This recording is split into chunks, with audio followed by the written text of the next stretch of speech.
Ayan na, preparing na, excited lang. Pero hindi naman sa excited, kinakabahan. So, magpe-prepare tayo para sa Montaño sa Trail Ultra 2023. So, nag-book ako sa Mount Data Hotel dahil hindi naman ako taga Bauco. At dahil malamig, kailangan natin mag-lip balm para hindi magbutak-butak ang lips.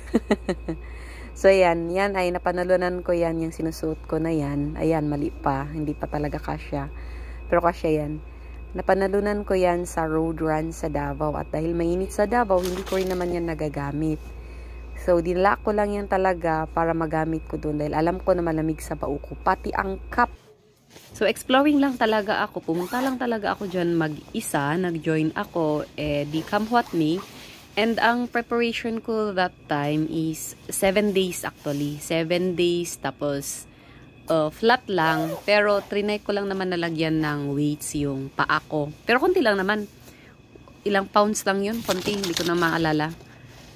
Tapos yan ang race bib ko. Hinahanap ko kung saan ang mas maganda. Kung saan mas maganda ilagay yung race bib. So 12, 10. Ang kinuha ko lang naman ay 12 kilometers. Dahil yun lang ang pinakamababa. Kung may 5 km nga lang, kinuha ko na 5 km eh. Okay naman siya. Tinatry ko lang. So, akala ko doon sa baba ko ilalagay dyan sa my shorts. Kasi usually sa shorts. Pero, hindi pala kasi sabi ko magtatagal. Tapos, meron pa akong isusuot na anong tawag natin dyan? Ayan, basta yan. Susuot ko yan. Ayan, refill tayo ng tubig. Pero akala ko noon, actually hindi ko yun pinuno, half lang talaga, pati yung isa, hindi pa nga umabot ng half eh. Pati yung isa, kasi sabi ko hindi ako magtutubig. Yun pala, nagkuha ko ng tubig. So diyan, pupunta na ako dahil, pupunta ako sa may, kitchen area kung saan ako mag-o-order. Kasi ipi-pre-order ko yung, actual breakfast sana, pero hindi man ako pwedeng kumain. So, yan. Mag-o-order ako. Tatry kong kausapin. Ewan ko lang kung ano. Kaya pa hanggang 9:30 naman, no? Yes, po. Pagbalik ko na lang.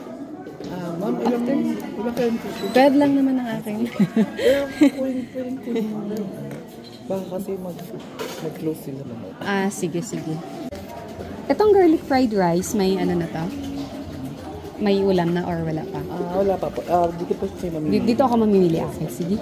Garlic fried rice na lang at saka longganisa ay tocino. Ma'am, sorry. Yung pinang-una. Sama. Hani na lang. Daing na bangus.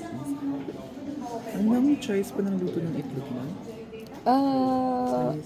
Sunny side na lang. Pwede pa tong choice of coffee or ano? Yes po. Nakasama na. Nakasama. Hot choco na lang. Pagbalik ko na lang. Sige po. Okay naman, na-note naman na ninyo. Ibigay ko lang sa inyo yung ano. No need. Sige. Punta lang ako dito, ano? Sige, thank you. So, ayan, hindi ko alam bakit ako nagtatagalog. Pero siguro dahil sa tagal ko na nasa baba, nakuha kong magtagalog na lang. So, ayan, nag-stretch ako dyan sa may labas yan ng room ko. So, pumunta muna ako ulit sa room ko para lang. Kasi tininan ko, konti lang yung mga tao, wala pa.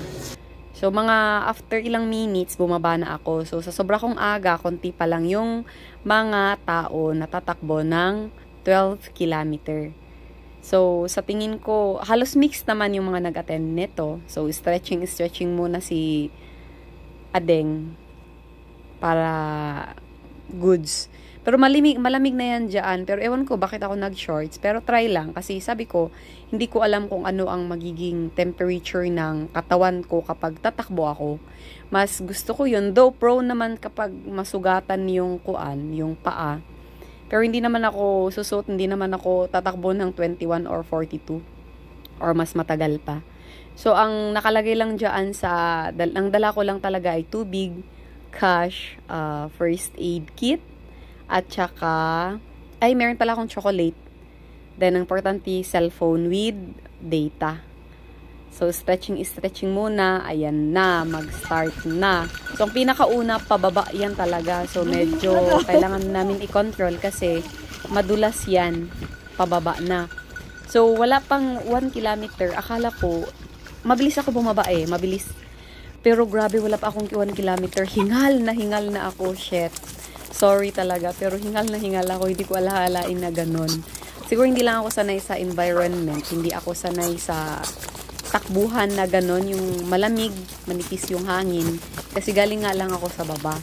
So, from baba, diretso ako doon. Pag-arrive ko ng Baguio, kinabukasan, nag-overnight lang ako sa Baguio. So, kinabukasan, biyahe na ulit ako, Pabauco. And then, overnight, after registration, and kinabukasan na, so wala akong masyadong preparation na doon talaga sa Baguio nagtakbo para sanay ko yung sarili ko sa environment doon. So, hindi ko alam, pero pagod na ako niyan. Medyo yan ang tinatahak namin. Konti lang nakuha kong mga video. Pero kung saglit-saglit lang, ano talaga siya, malubak.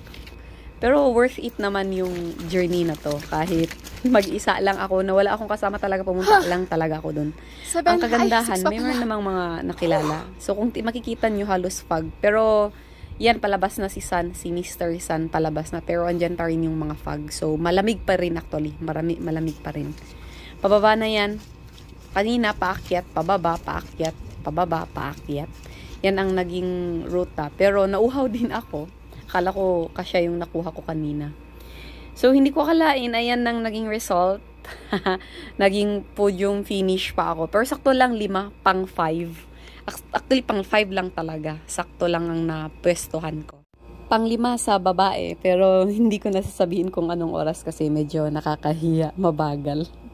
Our 5th female or 4th runner-up, as what we call it, with a time of bib number 12010, Maybel Pagkasan. Runner, congratulations, sir! Dito mo tayo. Almost there! Congrats!